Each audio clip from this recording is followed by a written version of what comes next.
ॐ अज्ञानतिमिरान्धस्य ज्ञानञ्जनशलाकया चक्षुरुन्मिलितं येन तस्मै श्रीगुरुवे नमः। चैतन्य चरितामृत अंतलीला चैप्टर 11 हरिदास ठाकुर का पारायण। तो हमने सुना कि कैसे महाप्रभु ने हरिदास ठाकुर से पूछा कि क्या तुम बता सकते हो कि तुम्हारा रोग क्या है। तो मुख्य रोग हमारा क्या है, हम अक्सर इस बारे में चर्चा करते हैं चलते फिरते, लेकिन वो बहुत ही फेमस लाइंस बन चुकी हैं कि हमारा रोग है कि हमें भव सागर का रोग है, हमें अटैचमेंट का रोग है, हमें ईर्ष्या का रोग है, हमें इच्छाओं का रोग है मुख्य रूप से। लेकिन उसको महसूस करके हरिदास ठाकुर की तरह बिहेव करना बड़ा मुश्किल है कि वाकई में उसको मान रहे थे और बोलते हैं कि मेरा रोग है कि मैं अपना संख्या पूरी नहीं कर पा रहा हूँ। अब संख्या जो है साधारण संख्या नहीं है। हम्म, कई बार ऐसा होता है कि हम लोग कुछ नियम का पालन नहीं कर पा रहे हैं, तो हम कुछ ये प्रपोजल लेके जाते हैं, क्या मैं इसको थोड़ा सा कम कर सकता हूँ, आजकल ऐसा चल रहा है, क्या मैं थोड़ा लेट उठ सकता हूँ, आजकल ऐसा चल रहा है, क्या मैं जब को रात में कर सकता हूँ या जब को थोड़ा जब सवेरे करके थोड़ा बाद में कर सकता हूँ। व्यक्ति जब पूरा कर नहीं पाता है तो एक प्रपोजल लेके जाता है, और क्योंकि ये वॉलंटरी प्रोसेस है इसलिए जनरली ऐसा बोल दिया जाता है, ठीक है। अब इसमें ज़बरदस्ती अगर बोलेंगे नहीं ऐसा नहीं कर सकते, फिर भी वो व्यक्ति करेगा वही काम, क्योंकि वो कर नहीं पा रहा है तभी तो आ रहा है। तो उससे क्या होगा कि अगर उसको बोला जाएगा कि नहीं करना है तो वो फिर भी करेगा, तो उसको अपराध और लगेगा वैष्णव की आज्ञा ली और फिर भी नहीं करा। इसलिए कई लोग तो पूछते ही नहीं हैं और कई लोग पूछने का दिखावा करते हैं लेकिन करते कुछ और हैं। तो इसमें जो समझदार वैष्णव है वो क्या करते हैं, जैसे उनकी इच्छा है उन्हें करने देते हैं, जब तक कि वो इच्छा भक्ति के नियमों का उल्लंघन ना करे। देखिए, भक्ति के नियमों का उल्लंघन करना और भक्ति में बड़े उत्साह के साथ आगे बढ़ने में अंतर है। तो उत्साहित भक्त के लिए तो अनेक नियम हो सकते हैं, उसको फिर बताया जाता है आप ये भी कीजिए, ओके, और मैं क्या कर सकता हूँ, आप ये भी कीजिए, और मैं क्या कर सकता हूँ, ये भी कीजिए। लेकिन जो निरुत्साहित है फिर उसको बोल नहीं सकते हैं आप उसको, तो फिर जब तक वो मिनिमम स्टैंडर्ड को पूरा कर रहा है तब तक उसको करने दिया जाता है कि जो आपकी इच्छा है करिए। मिनिमम स्टैंडर्ड आप फॉलो हो रहे हो, मिनिमम स्टैंडर्ड फॉलो नहीं हो रहे तब जरूर वैष्णव शुरू में बोलते हैं। तो कई बार लोग मिनिमम स्टैंडर्ड पूरा नहीं करते हैं, दीक्षा लेने के बाद भी लोग नियम तोड़ देते हैं, तोड़ते रहते हैं। तो ऐसे में भी क्या किया जाए, ऐसे में भी उसको ज़्यादा प्रताड़ित किया जाएगा, वो उतना भी नहीं करेगा इतना कर रहा है। तो बड़ा है ना, क्योंकि ये स्वाभाविक ऑफिस नहीं है। आप किसी को निकाल दोगे तो उसका जीवन ही बर्बाद हो जाएगा जो ऑफिस में निकाल देते हैं, इसलिए उसको साथ में रखना ही पड़ता है। तो कई बार हमारी इच्छाओं की पूर्ति के लिए हमें परमिशंस मिल जाती हैं और हम बड़े प्रसन्न हो जाते हैं, हमें परमिशन मिल गई, हमें परमिशन मिल गई। लेकिन सोचने का विषय ये है जो यहाँ प्रसंग चल रहा है। अब आगे सुनिए क्या बोलते हैं महाप्रभु और हरिदास ठाकुर क्या कहते हैं। तो उन्होंने कहा मेरा साधना पूरी नहीं हो पा रही है, बड़े दुखी हैं इस बात के लिए, प्रपोजल लेके नहीं आए हैं, क्या मैं मान लो कम कर सकता हूँ महाप्रभु। प्रभु कहे वृद्ध इला संख्या अल्प कर, सिद्ध देह तुम्ही साधने आग्रह के ने कर। महाप्रभु ने कहा चूंकि अब तुम वृद्ध हो चुके हो इसलिए नित्य जप किए जाने की नाम संख्या को घटा सकते हो। तुम तो पहले से मुक्त हो, अतएव तुम्हें कठोरता से नियमों का पालन करने की आवश्यकता नहीं है। ये ऐसे व्यक्ति के लिए बोला जा रहा है जो कि वाकई में मुक्त है। एग्जैक्टली ऐसी घटना हम सुनते हैं सनातन गोस्वामी के जीवन में कि सनातन गोस्वामी बहुत वृद्ध अवस्था में भी गोवर्धन की परिक्रमा करते थे, जो कि हम लोग यंग एज में भी करते हैं तो हमारा हालत खराब आती है। तो ऐसे में स्वयं भगवान उनके सामने आए और बोले कि तुम्हें आवश्यकता नहीं है ये करने की, तुम पहले से मुक्त हो। हाँ, तो उन्होंने कहा ना, वो माने नहीं उस बात के लिए, उन्होंने कहा नहीं ये तो मैं करूँगा ही। तब भगवान ने उनको एक शिला प्रदान करी कि इस शिला के चक्कर लगा लीजिए, गोवर्धन के चक्र के बराबर होगा। तो ऐसे ही यहाँ पर बोला जा रहा है कि आपको आवश्यकता नहीं है, आप इतना क्यों कर रहे हैं, आप कम कर लीजिए। इसीलिए कहते हैं हम कि भगवान को कैसे अट्रैक्ट कर सकते हैं हम, अपनी दैन्यता से, समर्पण से, है ना। भगवान यही है। नहीं तो भगवान आप कितना भी दान दीजिए, भगवान ये नहीं कहेंगे कि आप दान कुछ कम कर दीजिए। हाँ, लेकिन बली महाराज के साथ कुछ और ही रिलेशन रहा। तो बली महाराज ने भी सबको दे दिया दान, बाद में भगवान उसके नौकर बन गए, द्वारपाल बन गए। तो ये है समर्पण। समर्पण से, दैन्यता से हम भगवान को तुरंत आकर्षित कर सकते हैं। जैसे हमने सुना था कर्दम मुनि के विषय में, उन्होंने अपना जीवन 10,000 साल, वेरी लॉन्ग पीरियड, भक्ति भाव में राक्षसों ने इससे भी ज़्यादा करी होगी, लेकिन 10,000 साल केवल किस लिए? भक्ति भाव में गुरु की प्रसन्नता के लिए उन्होंने ऐसा किया, तो भगवान की आंखों से आंसू निकल गए। तो ऐसे एग्जाम्पल में मिलते हैं भगवान को अट्रैक्ट करने के लिए। ये तरीका है, ज्ञान नहीं है, तपस्या नहीं है, समर्पण, दैन्यता, उससे हम भगवान को आकर्षित कर सकते हैं। और भगवान इनके साधना भक्ति से आकर्षित हो गए। कई बार लोग कहते हैं साधना भक्ति से क्या होगा, नियमों के पालन से क्या होगा?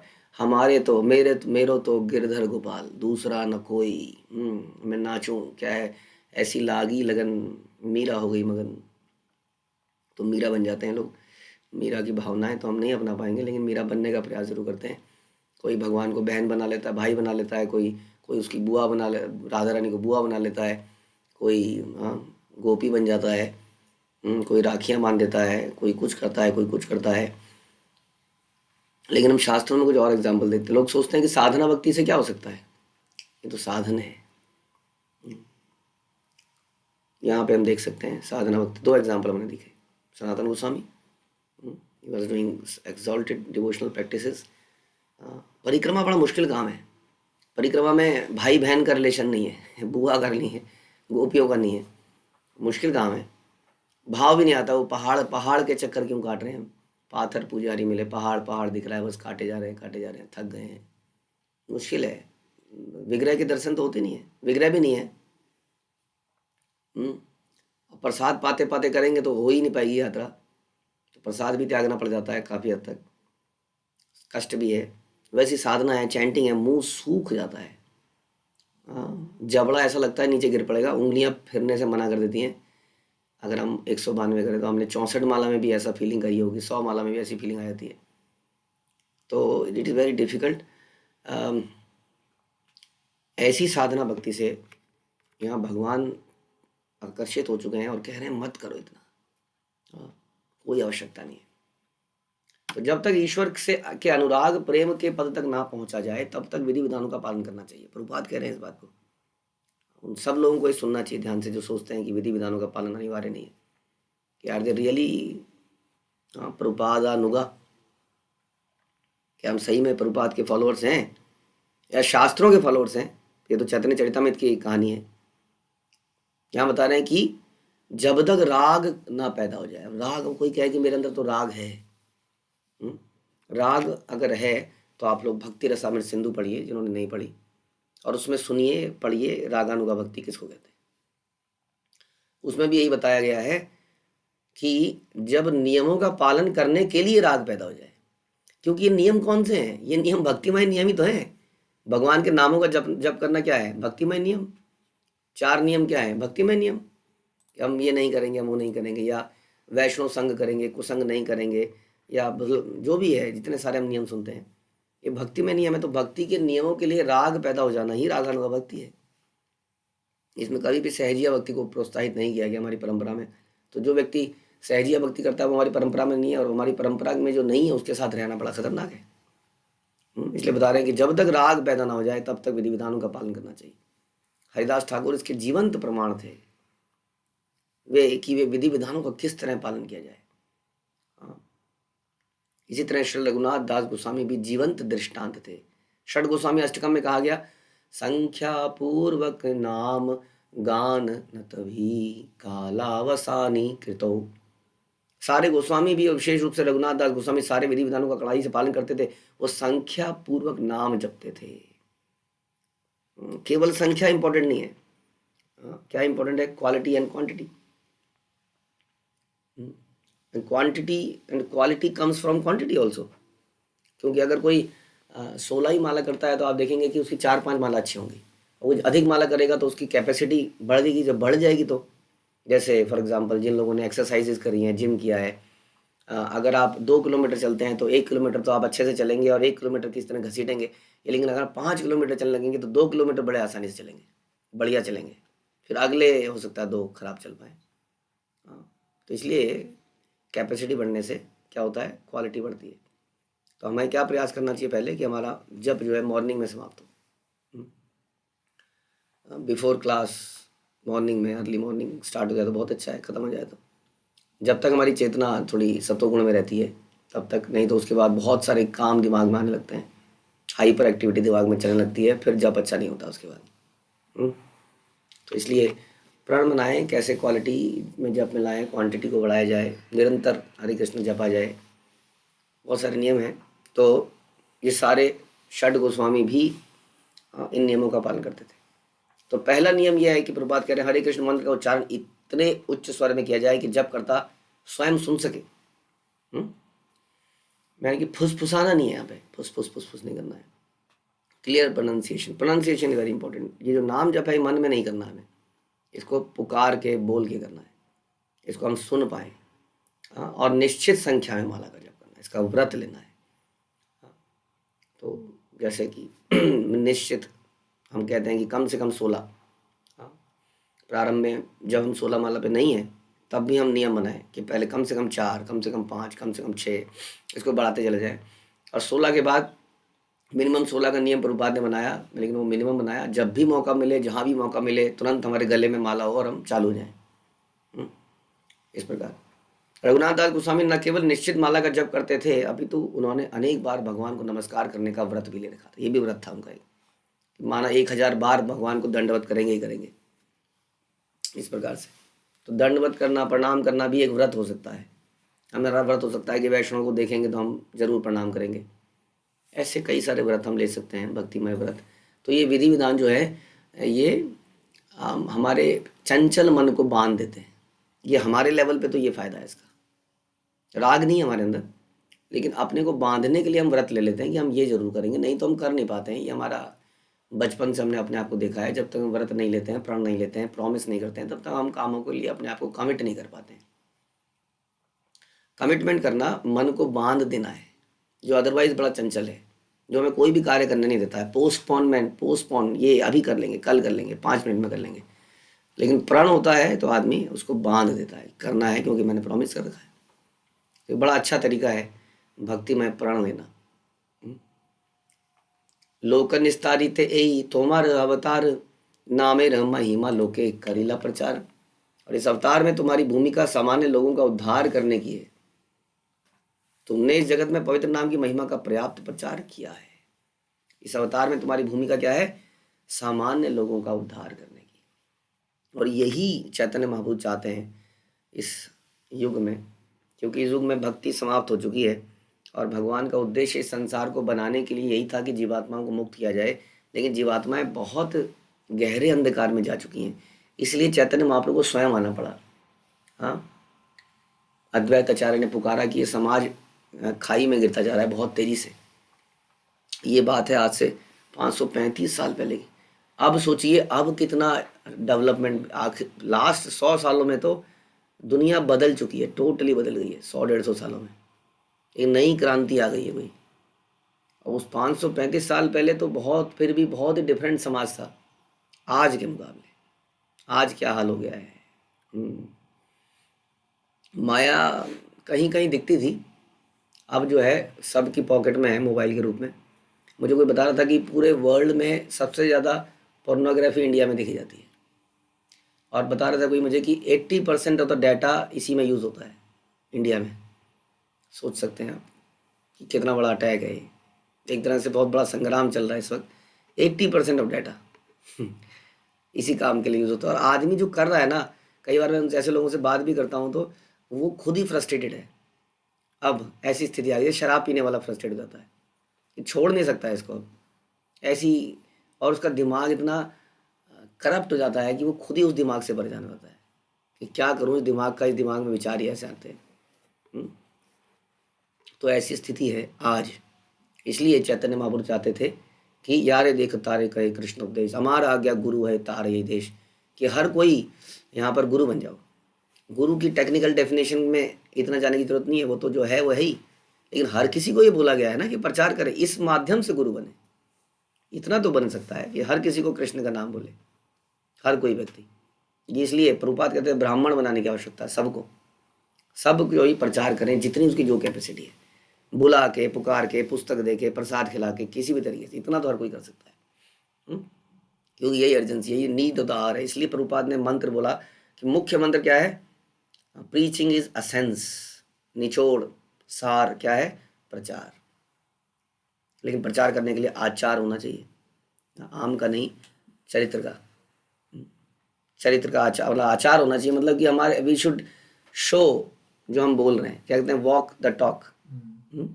जो बोल रहे हैं उसको करके दिखाइए, तो लोगों को लगे हाँ बोल रहा है और कर भी रहा है, हाँ हो सकता है, पॉसिबल है, पॉसिबल है। नहीं तो लोग कहेंगे ये प्रैक्टिकल नहीं है, कलयुग के लिए नहीं है, आज के लिए नहीं है, ये नहीं है, वो नहीं है, ऐसा कोई हो सकता है क्या, ऐसा कोई कर सकता है क्या।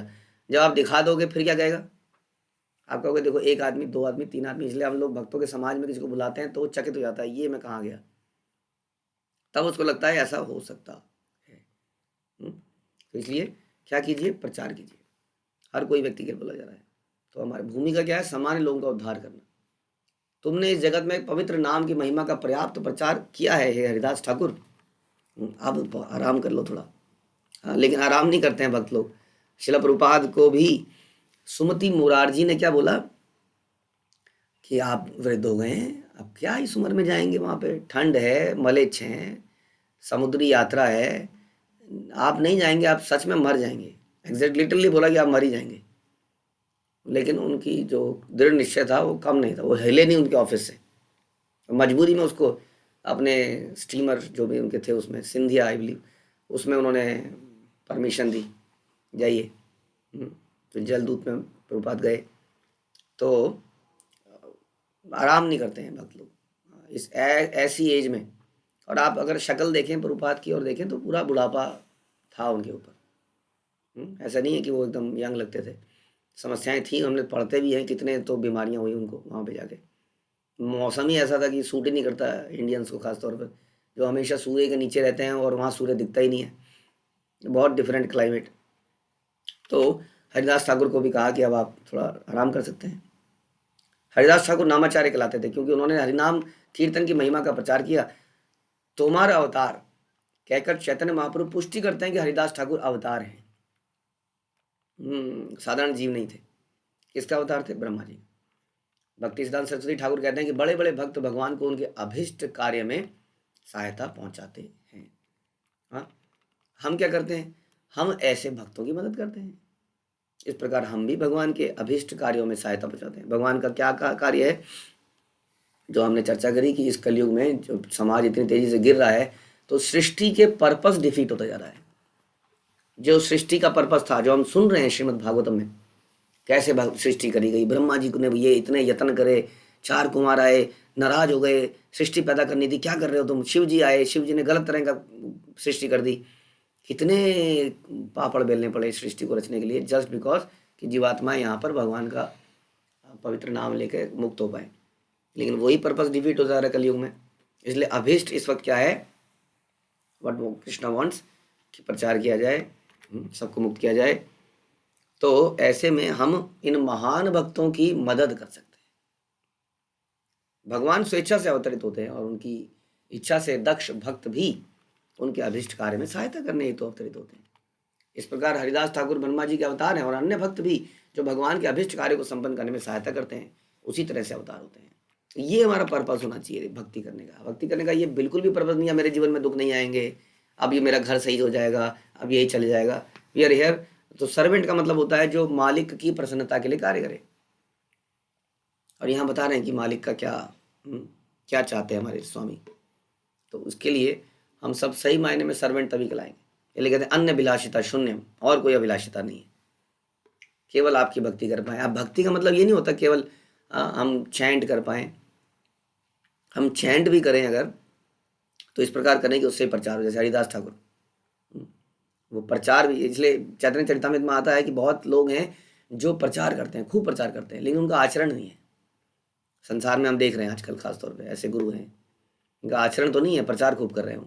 और बहुत सारे लोग हैं जो खूब आचरण है, खूब माला कर रहे हैं, खूब भक्ति कर रहे हैं, लेकिन प्रचार नहीं कर रहे हैं। तो चैतन्य महाप्रभु कहते हैं तुम एक ऐसे व्यक्ति हो जो प्रचार भी कर रहा है, जिसका आचरण भी है।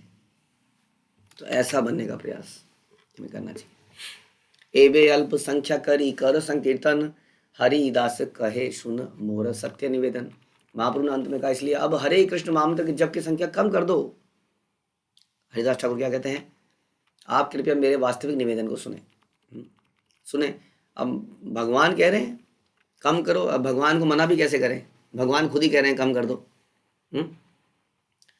लेकिन जैसा हमने चर्चा करी, कई बार हमारे सीनियर, हमारे गुरु, वैष्णव लोग हमें हमारी प्रसन्नता के लिए कई चीज़ों के लिए बोल देते हैं, और फिर हम क्या कहते हैं, मुझे तो ऐसा करने के लिए बोला गया है। तो हमें ध्यान रखना चाहिए कि वो चाहते क्या है, हृदय से बोल क्या रहे हैं, हृदय से क्या चाहते हैं, उनके ओवरऑल उससे पता चलेगा कि क्या बोलते हैं, क्या करते हैं। उससे हमें कुछ अलग से इंस्ट्रक्शन मिली, इट्स ओके, बट क्या वो इंस्ट्रक्शन है या हमारी कमजोरियों में हमें परमिशन मिल गई है कुछ ना करने की या कुछ करने की। तो हरिदास ठाकुर क्या बोलते हैं, मेरा निवेदन सुनिए। हीन जाति जन्म मोर निंद्य कलेवर, हीन कर्मे रत मुई अधम पामर। मैं निम्न कुल में मैं उत्पन्न हुआ, मेरा शरीर अत्यंत गर्हित है। हम सुनते हैं कि किबा शूद्र किबा न्यासी, किबा शुद्र किबा न्यासी, समथिंग लाइक दैट। शूद्र किबा है, यही कृष्ण तत्ववेता तेई गुरु, सही गुरु है। किबा ब्राह्मण, जो भी है, मतलब कि कोई ब्राह्मण है, शूद्र है, सन्यासी है, ये जो है वर्णाश्रम, चैतन्य महाप्रभु कहते थे वर्णाश्रम जो है, जो हम सुनते हैं ना, गोपिर भरतुर पद कमले और दास दास दास, इस श्लोक को अगर पूरा पढ़ेंगे तो इस श्लोक में आता है कि ये जो वर्णाश्रम है वास्तव में ब्राह्मण क्षत्रिय शूद्र वैश्य ब्रह्मचारी गृहस्थ वानप्रस्थ सन्यासी, ये भी देहात्म बुद्धि है। This is also bodily consciousness, क्योंकि बॉडी के आधार पर एक पर्टिकुलर एनवायरनमेंट सिचुएशन के आधार पर हम डिफ्रेंशिएट कर रहे हैं। तो वास्तव में जो कृष्ण तत्व को जानता है वही सब कुछ, वही गुरु बनने लायक है। तो सबसे इम्पोर्टेंट ये है, इसलिए ये इम्पोर्टेंट कभी भी नहीं है कि आप कहाँ पर पैदा हुए हैं, इम्पोर्टेंट है कि आप क्या कर रहे हैं, क्या आपकी चेतना है यहाँ पर। लेकिन वो ऐसा क्यों बोल रहे हैं फिर, मेरा निम्न कुल में जन्म हुआ, इसका मतलब वो कुल परंपरा को प्रमोट कर रहे हैं दास ठाकुर। हाँ, कि जन्म by birth is very important, इसलिए ब्राह्मण के यहाँ जो पैदा हुआ ज़्यादा इंपॉर्टेंट है। इससे ऐसा लग रहा है क्या कि मेरा जन्म निम्न कुल में हुआ है, ऐसा हम इसलिए सुन रहे हैं। अदरवाइज ऐसा क्यों होता, फिर उनको नामाचार्य बना दिया गया होता।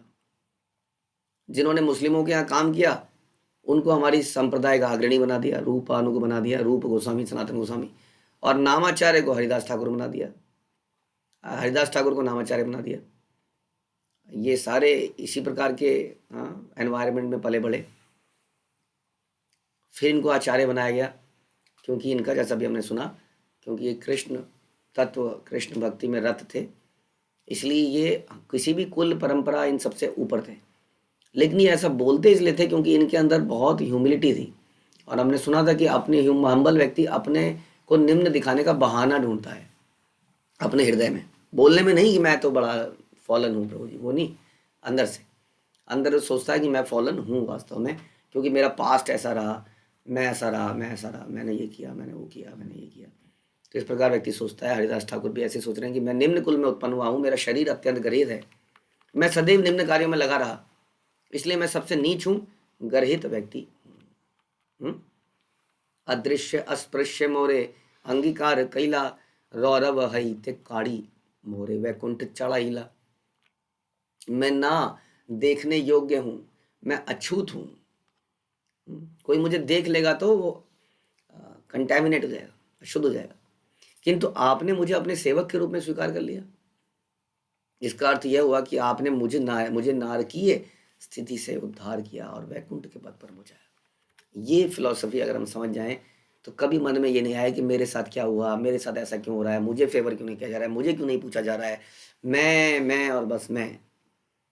यहाँ बोल रहे हैं एक ही बात हरिदास ठाकुर के दिमाग में कि मुझे सेवक के रूप में स्वीकार कर लिया ना, इसका मतलब मुझे नारकीय जीवन से मेरा उद्धार कर दिया, जो मैंने आज तक पाप किए थे उससे मेरा उद्धार हो गया, क्योंकि आपने मुझे सेवक के रूप में स्वीकार कर लिया।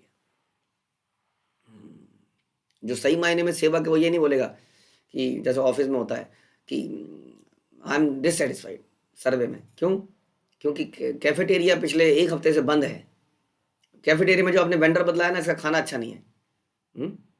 ये जो कैब है, कैब में बदबू आती है, कैब ड्राइवर अच्छे नहीं है, डोर टू डोर फैसिलिटी नहीं है, कितनी चीज़ें बोलता है आदमी एम्प्लॉइज सर्वे में।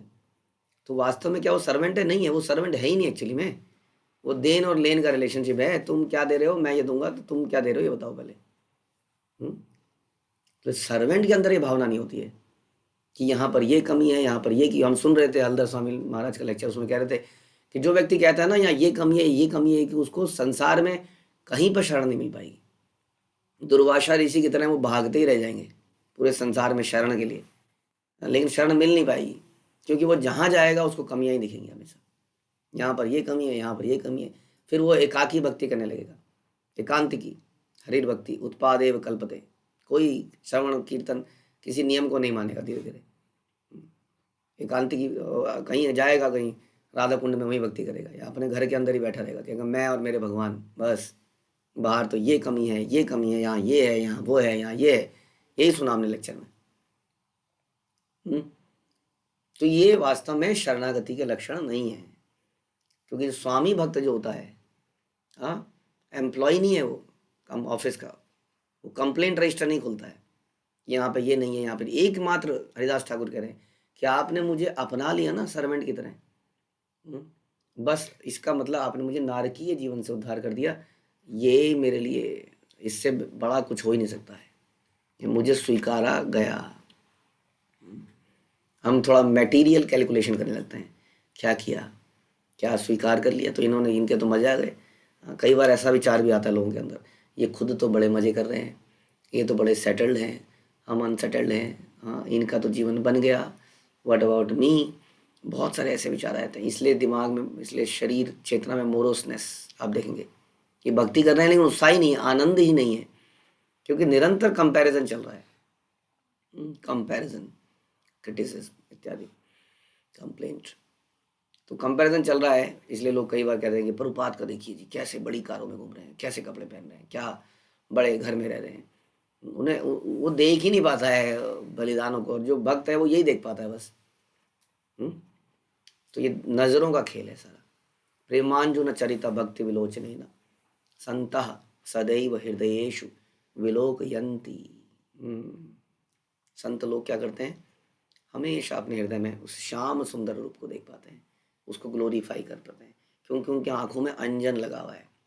समझ लीजिए उन्होंने ऐसा चश्मा पहना है जिसमें बुराई दिख ही नहीं रही है, तुम्हारा विजन करप्ट हो गया है, तुम्हारा ब्रेन वॉश हो गया है, तुम ऐसा ही सोच रहे हो, तुम्हें मैं दिखाता हूँ तुम्हें सच्चाई। अब यहाँ लिखा ही है प्रेमांजुन चरिता भक्ति विलोचने न, उन्होंने नेत्र ही बदल दिए, अपने देखने का नजरिया ही बदल दिया है, इसलिए उन्हें दिखता ही नहीं है। उन्हें अर्जुन की तरह कृष्ण में कोई कमी नहीं दिखती है। संसार के लोगों को बुलाओ आज भी, एक नंबर का पॉलिटिशियन, धोखेबाज, लंपट, वुमनाइजर, झूठ बोलने वाला, कितने बुराइयां कर सकते हैं हम कृष्ण की, जैसा शिशुपाल ने करी, जैसा लोग करते हैं आज की डेट में भी। तो ये वही प्रेमांजुन चरिता, जिसके आंखों में प्रेम का अंजन लगा है उसको दिखता ही नहीं है। तो प्रेम का अंजन कहाँ से शुरू होता है, ये अंजन ये शुरू होता है ग्रेटिट्यूड से। जब ग्रेटिट्यूड होता है तो बुराई नहीं दिखती। जिस व्यक्ति से हमें प्रेम है, जैसे कि माँ को अपने बच्चे में कोई संसार उसकी बुराई कर रहा है, ये शैतान है, ये है, नहीं नहीं नहीं, मेरे बच्चे को ही बोला जाता है, हमेशा मेरे बच्चे को बोला जाता है, सारी गलती मेरे बच्चे की निकाली जाती है। कितनी भी गलती हो बच्चे की, लेकिन माँ को बाप को गलती दिखती नहीं है कभी, वो भौतिक प्रेम है। उसी तरह से यदि हमारा आध्यात्मिक प्रेम हो जाए भक्तों से, भगवान से, तो भक्त को कोई ये किसमें ये कमी है, कहेंगे नहीं कोई कमी नहीं है, कोई कमी नहीं है, सब बढ़िया है। लेकिन हमें कमियां दिखती हैं, क्योंकि हमारे आंखों में लालच का अंजन लगा है, ईर्ष्या का अंजन लगा है, कामनाओं का अंजन लगा है, प्रेम का अंजन नहीं लगा है। इसलिए हम लोग संत पुरुष नहीं है। संतों की हमने ड्रेस पहन ली है। बहुत खतरनाक व्यक्ति होते हैं ये लोग, जो संतों की ड्रेस के अंदर कुछ और होते हैं। इसलिए संत बनना पड़ेगा, like Haridas Thakur, he saying he is fallen. जो व्यक्ति 200 माला कर 200 राउंड करता हो लगभग, समझ लीजिए, हाँ, वो व्यक्ति अपने आप को फॉलन कहे बहुत ही रेयर है, क्योंकि पूजा मान प्रतिष्ठा हमारे अंदर बहुत सारी वो आ जाती है कि मैं कुछ हूँ, आई एम समथिंग, लेकिन वो अपने आप को फॉलन कह रहे हैं। और क्या कह रहे हैं, आई एम वेरी ग्रेटफुल कि मुझे नारकीय स्थिति से मुझे उठाया गया। इसलिए आई डोंट केयर कि कैफेटेरिया में क्या है, कैब में क्या है, कांग्रीगेशन में क्या है, सेवा मुझे मिल रही है कि नहीं, मेरे घर में कोई आ रहा है कि नहीं, मुझे बीमारी में पूछा गया है कि नहीं, मुझे ये किया गया कि नहीं, मुझे वो किया कि नहीं, किया जाएगा। जो रोता है उसको मिलता है, बट उसको फिर ये प्रेम की गहराइयाँ नहीं मिलेंगी। ये समझना पड़ेगा, ठीक है। तो इस प्रकार से अगर हमें वो आनंद चाहिए, वो आनंद स्वामी भक्ति, कृष्ण भक्ति, स्वामी भक्ति, गुरु भक्ति में है, जिसमें वास्तव में अनएलॉयड सर्विस कहते हैं हम, अनमोटिवेटेड, अनएलॉयड। अलॉयमेंट क्या है? मिक्सचर, मिलावट। सोने में मिलावट करी गई तांबे की, तो इतने कैरेट का है। हम कहते हैं ये अनएलॉयड, प्योर। तो प्योर भक्ति करना मुश्किल काम है, जैसे हरिदास ठाकुर यहाँ पर कर रहे हैं। कह रहे हैं कि मुझे आपने अपना लिया, this is very enough for me. स्वतंत्र ईश्वर तुम ही हयो इच्छामय, जगत न चाहो यारे ये इच्छा हया। हे प्रभु, आप पूर्णतः स्वतंत्र ईश्वर हैं, स्वराट हैं, इंडिपेंडेंट हैं। आप चाहें या तो मारो या राखो, जो इच्छा तुम्हारा। हमारे जीवन में जो हो रहा है, हाँ, पहले जब हम दुनिया में बाहर थे तो हम बाहर वालों को दोष देते थे। मेरे जीवन में ये जो है ना, ये बहू सबसे बड़ी समस्या है, सास बड़ी समस्या, ऑफिस का मालिक जो है, ऑफिसर, मेरा बॉस मेरे जीवन की सबसे बड़ी मुसीबत है। हम भक्ति में आ गए तो उसके बाद ये वाला भक्त है ना, ये ना होना तो मैं यहाँ पहुँच जाऊँ, मैं ये कर लेता, इसने मेरी इमेज खराब कर दी सबके सामने, इसने मेरे को दोषी ठहरा कर दिया कि मैं दोषी था नहीं, इसने मेरे साथ ऐसा कर दिया, ये ऐसा है। तो यहाँ पर आकर वही चीज़ हमने भक्तों के साथ हम कर देते हैं। लेकिन हम भूल जाते हैं क्या, कि जो भी हमारे जीवन में होता है उसको भगवान पहले साइन करते हैं उस चेक के ऊपर। Okay, approved. हाँ, ये इसके जीवन में ये कष्ट आना चाहिए भगवान, ओके अप्रूव्ड। अब सोचिए, जब भगवान ने उस पर अप्रूवल की मेल डाल दी है, तो अब क्या हम ऑब्जेक्शन कर सकते हैं इसके ऊपर? क्या ऐसा क्यों हो रहा है मेरे साथ, ये व्यक्ति मेरे साथ ऐसा क्यों कर रहा है? इसका मतलब भगवान ने स्वीकृति दी है उसके लिए। अगर आप कहोगे नहीं भगवान ने स्वीकृति नहीं दी, तो इसका मतलब something is happening without the permission of Krishna. क्या ऐसा पॉसिबल है? तो फिर भगवान कैसे स्वतंत्र, स्वराट, ईश्वर, परमेश्वर, सुप्रीम कंट्रोलर कैसे साबित हो सकते हैं? He supreme controller, he can control. चींटी की चाल को भी वो कंट्रोल करते हैं। करते हैं कि नहीं? कर सकते हैं, कर सकते हैं। सब कुछ उनकी नॉलेज के अंतर्गत हो रहा होता है, फिर हम कैसे इतना हमारे दिमाग में आ जाता है? यही है इसमें। वो कह रहे हैं आप स्वतंत्र ईश्वर हैं, आप अपनी स्वतंत्र इच्छा से कार्य करते हैं, आप अपनी इच्छा अनुसार सारे जगत को नचाते हैं। यारे यही ते नचाए से तारे तिस्ते ताइचे करे नृत्य। जैसा आप नचाते हैं ना, सब लोग वैसे ही नाचते हैं। इसका मतलब मेरे साथ जो हो रहा है, हाँ, उसमें कृष्ण की, ईश्वर की परमिशन है, अप्रूवल है रादर। तो और मैं फिर बिदक रहा हूँ, ऐसा क्यों किया, पता है उसने मेरे साथ ऐसा किया, फुस फुस फुस फुस फुस, पता है उसने मेरे साथ ऐसा किया, फुस फुस फुस फुस। या मन में चल रहा है, मन में चल रहा है। तो सोचिए, we are not like anywhere like Haridas Thakur. आप अपनी इच्छा अनुसार सारे जगत को नचाते हैं, काम में लगाते हैं, तो आप ही हैं। इसलिए आपके नचाने में शिला प्रभुपाद कहते हैं कि ये कि नचाए नचाए नचाओ से मत है, कि जैसे नचाना है नचा लो। आप इस संसार में मुझे ले आए हो, हाँ, बड़ो कृपा कैले कृष्ण। हम सुनते हैं प्रभुपाद की प्रेयर, क्या कहते हैं, आप यहाँ पर मुझे लाए हो ना, तो कोई आपका काम रहा होगा इसके पीछे। मुझे तो समझ नहीं आ रहा यहाँ क्या है। जैसे डेड लोग हैं, बिल्कुल इंद्रिय तृप्ति में लिप्त हैं, कपड़े पहनते नहीं हैं, मौसम बकवास है, लोग ऐसे हैं। इन लोगों को कुछ बोलूँगा तो उनको समझ में आएगा? एक तो मेरी लैंग्वेज, मेरी इंग्लिश, मेरी बंगला टोन, हाँ, मैं बूढ़ा आदमी, और ये भाग रहे हैं। इनके बाद तो रुकने का भी समय नहीं है, रनिंग स्ट्रीट में, ऐसा लगता है जैसे भाग रहे हैं। क्या बोलूँगा इनको, पता नहीं। आप यहाँ लाए हो तो आपका कोई कारण रहा होगा, इसलिए आप मुझे शक्ति दीजिए कि जो मैं बोलूँ इनके समझ में आ पाए। तो प्रभुपाद भी इसी प्रकार की प्रेयर करते थे कि जो है आपका कोई प्रयोजन होगा इसके पीछे, जो भी मेरे साथ हो रहा है, कैसे मैं उसको आपकी परमिशन मान के आपकी भक्ति में लगा रहा हूँ। हरिदास ठाकुर ऐसा ही प्रपोजल देने वाले हैं कि बूढ़ा भी हो गया हूँ तो आप ही की वो है, लीला है, तो मैं आपकी भक्ति मरते दम तक कर पाऊँ बेसिकली। ऐसा मुझे आशीर्वाद दीजिए भगवान। तो हरिदास ठाकुर के एग्जाम्पल से हम यही सब सीखते हैं और सीखते रहेंगे। Although we are not Haridas Thakur, but उनकी शिक्षाओं से सीखने के लिए चैतन्य चरितामृत लिखी गई है, अदरवाइज कोई पर्पज़ नहीं है इन कथाओं को पढ़ने का। तो ऐसा जीवन जिए और सदा सुखी रहिए। हरे कृष्णा। श्रील प्रभुपाद की जय, श्री चैतन्य चरितामृत की जय, श्री कृष्णदास कविराज की जय।